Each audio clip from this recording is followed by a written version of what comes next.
سنة 2000 تروح لفوكسكون عشان تدير كل عملية تصنيع لأجهزة الماك، من أول جمع واستيراد الأجزاء المختلفة من الموردين وصولا للتجميع والتسليم النهائي لأي منتج.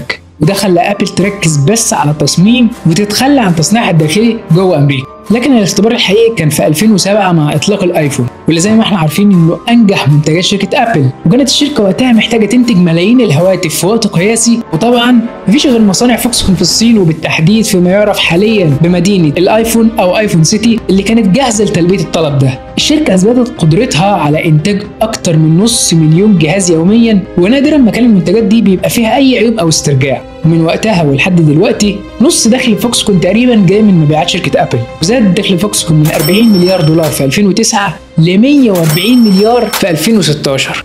أكيد دلوقتي بتسأل إزاي شركة ناجحة قوي كده ورغم كده مش مشهورة ولا معروفة زي TSMC التايوانية؟ السر في ده يا صديقي هو شركة فوكسكون نفسها.